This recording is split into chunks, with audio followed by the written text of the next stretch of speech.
Hey everybody, this is Mrs. B. Smith here. I'm just ready to share with you a story from the Treasured Tales from Beatrix Potter.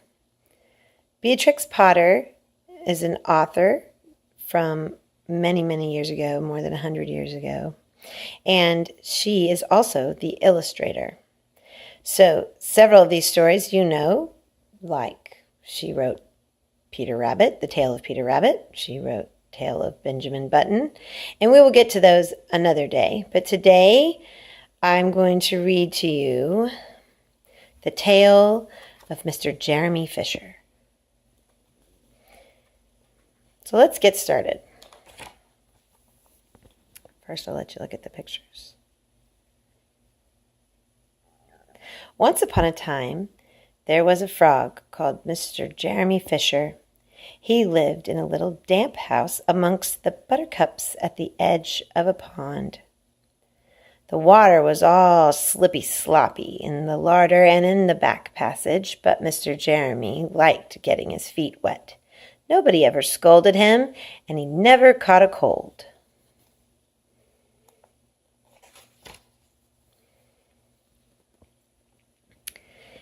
He was quite pleased when he looked out and saw large drops of rain splashing in the pond.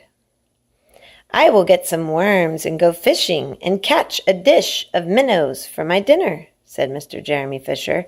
"If I catch more than 5 fish, I will invite my friends Mr. Alderman Ptolemy Tortoise and Sir Isaac Newton. The alderman, however, eats salad."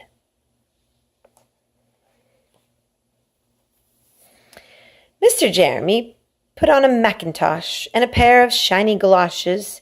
He took his rod and basket and set off with enormous hops to the place where he kept his boat. The boat was round and green and very like the other lily leaves. It was tied to a water plant in the middle of the pond.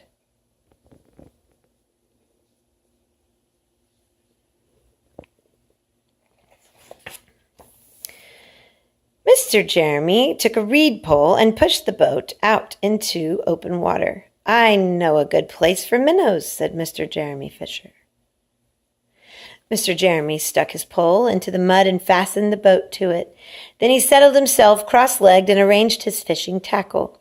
He had the dearest little red float.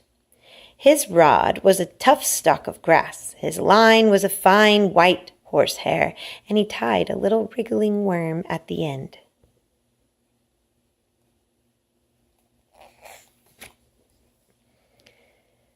The rain trickled down his back, and for nearly an hour he stared at the float.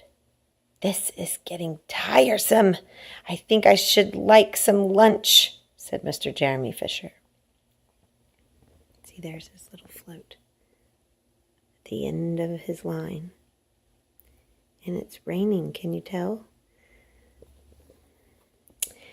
He punted back again amongst the water plants and took some lunch out of his basket.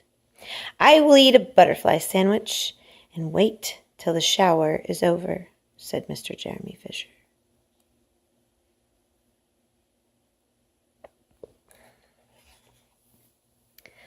A great big water beetle came up underneath the lily leaf and tweaked the toe of one of his galoshes.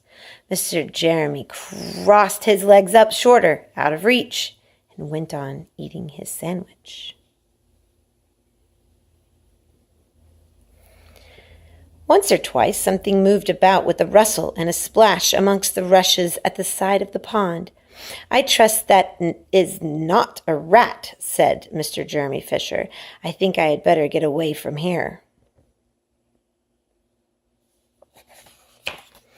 Mr. Jeremy shoved the boat out again a little way and dropped the bait. There was a bite almost directly. The float gave a tremendous bobbit. A minnow, I have him by the nose," cried Mr. Jeremy Fisher, jerking up his rod. But what a horrible surprise!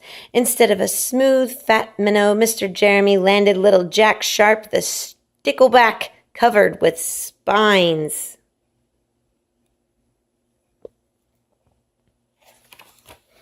The stickleback floundered about the boat, pricking and snapping until he was quite out of breath. Then he jumped back into the water. And a shoal of other little fishes put their heads out and laughed at Mr. Jeremy Fisher. And while Mr. Jeremy sat disconsolately, and while Mr. Jeremy sat disconsolately on the edge of his boat, sucking his sore fingers and peering down into the water, and much worse thing happened, a really frightful thing it would have been if Mr. Jeremy had not been wearing a mackintosh. A great big enormous trout came up, curve, flop, with a splash, and it seized Mr. Jeremy with a snap. Ow, ow, ow! And then it turned and dived down to the bottom of the pond. There he goes. But the trout was so displeased with the taste of the mackintosh that in less than half a minute it spat him out again, and the only thing it swallowed was Mr. Jeremy's galoshes. Mr. Jeremy bounced up to the surface of the water like a cork in the bubbles out of a soda water bottle, and he swam with all his might to the edge of the pond. He scrambled out on the first bank he came to, and he hopped home across the meadow with his mackintosh all in tatters. Mackintosh is his coat. What a mercy that was not a pike, said Mr. Jeremy Fisher. I have lost my rod and basket, but it does not much matter, for I am sure I should never have dared to go fishing again. He put some sticking plaster on his fingers, and his friends both came to dinner. He could not offer them fish, but he had nothing else in his larder. Sir Isaac Newton wore his black and gold waistcoat. And Mr. Alderman Ptolemy Tortoise brought a salad with him in a string bag. And instead of a nice dish of minnows, they had a roasted grasshopper with ladybird sauce, which frogs consider a beautiful treat, but I think it must have been nasty.